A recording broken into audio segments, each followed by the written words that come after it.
Assalamualaikum warahmatullahi wabarakatuh. Hai semuanya, apa kabar? Semoga semuanya selalu dalam keadaan sehat ya. Sudah siap belajar tema 6 untuk mata pelajaran Bahasa Indonesia hari ini bersama Ibu Dini? Harus siap dong ya. Pastikan kalian sudah menyiapkan buku tematik, buku tulis, beserta alat tulisnya ya.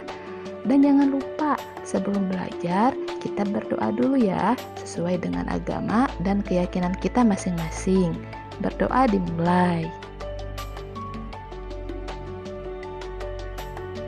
Oke, selesai. Nah, di tema 6, untuk mata pelajaran Bahasa Indonesia, kita akan belajar tentang penggunaan huruf besar dan kecil, serta cara menulis huruf tegak bersambung. Siapa nih yang sudah bisa membaca di kelas 2? Ibu yakin pasti semuanya bisa ya. Siapa yang sudah bisa menulis? Wah, kalau menulis pasti bisa ya. Kan sekarang sudah kelas 2. Bagaimana kalau menulis huruf tegak bersambung? Bisa nggak ya? Pasti bisa. Mari kita belajar. Oh iya, kita akan sedikit mengulang tentang huruf alfabet ya. Jadi, huruf alfabet itu terdiri dari huruf besar dan huruf kecil ya. Huruf besar biasanya disebut juga dengan huruf kapital. Coba kita lihat ke huruf A. Cara penulisan huruf A besar dan A kecil berbeda ya. Begitupun dengan penulisan huruf B, C, D, E, F, dan seterusnya sampai Z. Cara penulisannya berbeda ya, antara huruf yang besarnya dan huruf yang kecilnya. Coba selalu diperhatikan ya. Nah, inilah dia huruf tegak bersambung. Kita bisa melihat sendiri ya, ternyata cara penulisan huruf biasa dan huruf tegak bersambung agak sedikit berbeda ya. Nanti kita belajar cara menulisnya ya. Saat belajar menulis huruf tegak bersambung, boleh dibantu dengan buku tegak bersambung atau buku halus. Biasanya banyak dijual di toko buku atau tempat fotokopi. Buku ini akan mempermudah kalian saat menulis huruf tegak bersambung. Memang kalau belum terbiasa pasti akan sedikit sulit, tapi kalau sudah belajar dan terbiasa pasti bisa. Ayo kita membaca. Coba dilihat teks bacaannya ya. Teksnya menggunakan huruf tegak bersambung. Ayo kita belajar membaca bersama-sama. Lani dan Siti sedang bermain di kebun belakang rumah Lani. Di kebun belakang rumah Lani tumbuh berbagai tanaman bunga. Bunga-bunga bermekaran.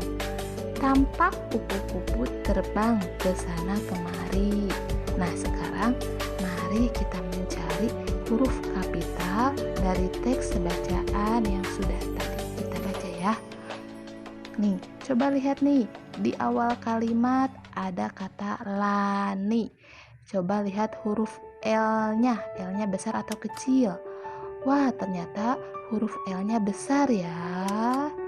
Selanjutnya, ada kata Siti. Siti juga S-nya besar. Kenapa besar ya? Kenapa Lani? L-nya besar. Siti, S-nya besar. Oh iya, ternyata kalau nama orang harus menggunakan huruf besar ya. Kemudian juga Lani ada di awal kalimat, jadi L-nya harus besar. Kita lanjutkan nih. Di kebun. D-nya besar ya. Kenapa besar? Karena ada di awal kalimat. Coba kita lihat sedikit ke atas. Ada tanda titik setelah kata Lani. Nah, berarti setelah titik itu wajib diikuti dengan huruf besar ya. Jadi D. Di harus D-nya huruf besar. Kemudian kita lanjutkan lagi. Nih, ada kata bunga-bunga. Nih, B yang pertamanya harus huruf besar ya, karena setelah tanda titik, nih harus ditulis dengan huruf besar kata bunganya. Kemudian ada kata tampak. T-nya besar ya. Nah, T-nya besar karena tadi sudah diakhiri dengan tanda titik setelah kata bermekaran. Jadi T-nya harus besar. Jadi apa nih kesimpulannya? Huruf kapital digunakan pada awal kalimat atau setelah tanda titik. Selanjutnya coba lihat nih di gambar. Ada gambar kucing, ikan, ada burung merpati, ada itik, ada kelinci, dan ada kura-kura.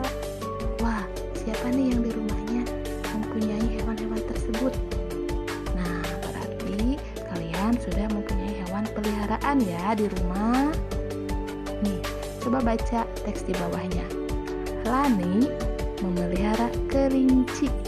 Kelinci makan wortel. Lani juga memelihara ayam. Ayam makan jagung. Lani menyayangi hewan peliharaannya. Setiap hari hewan peliharaannya diberi makan. Nah, jadi kalian yang mempunyai hewan peliharaan di rumah, jangan lupa hewan peliharaannya harus diberi makan ya. Ayo kita membaca lagi. Kalian boleh mengikuti ibu ya saat membaca. Siap? Hari ini Lani mendapat tugas bercerita di depan kelas. Lani bercerita tentang hewan peliharaannya. Hampir semua teman Lani memperhatikan. Namun Udin dan Beni mengobrol saat Lani bercerita. Siti dan Dayu pun mengingatkan mereka. Memperhatikan orang yang berbicara di depan kelas adalah tanda kita menghormati orang lain. Nah, coba kita perhatikan nih. Di awal kalimat nih ada kata hari. Hanya besar ya, karena ada di awal kalimat. Kemudian ada kata Lani. Lani juga L-nya besar ya, karena Lani itu nama orang. Kemudian Lani ditulis setelah ada tanda titik. Nah, jadi harus besar L-nya. Kemudian ada kata hampir. Nih, hampir H-nya besar. Kemudian namun juga N-nya besar ya. Kemudian ada kata Udin dan Beni. Wah, ternyata Udin U-nya besar juga ya. Dan Beni B-nya besar juga ya. Kemudian ada kata Siti dan Dayu. Siti nama orang, S-nya juga harus besar. Kemudian Dayu juga nama orang, jadi D-nya juga harus D besar. Kemudian ada kata memperhatikan. Nih lihat, M-nya M besar ya, karena di awal ada tanda titiknya nih.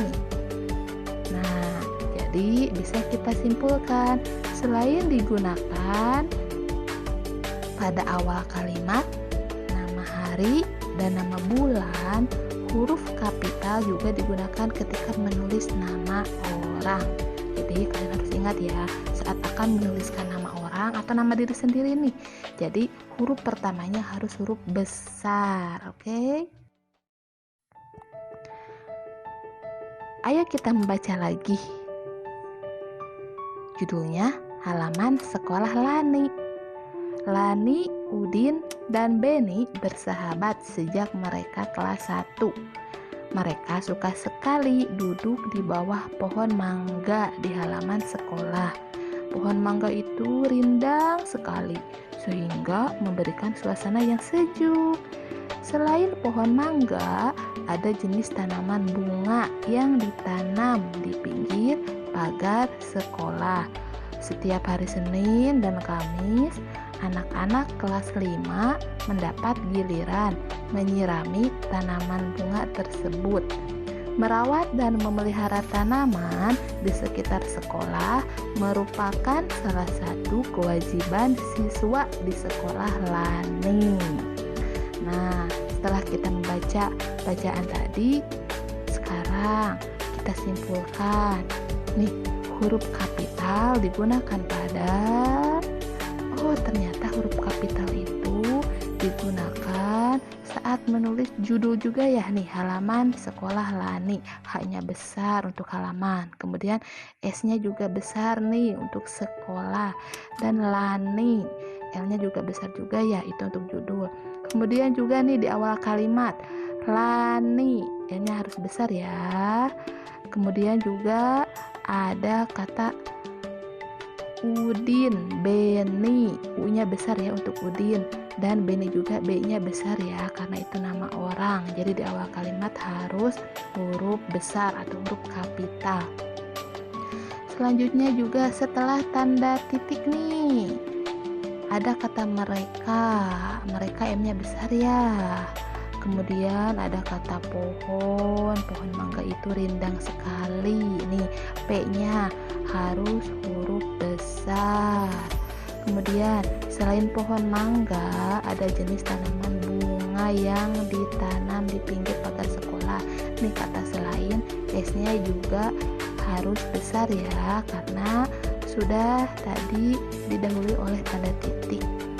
Kemudian juga ada kata setiap hari Senin dan Kamis. Nih, S-nya besar ya untuk kata setiap. Kemudian juga untuk kata Senin dan Kamis. Jadi kalau nama hari, nih Senin, S-nya harus besar ya. Dan kemudian Kamis, K-nya harus besar.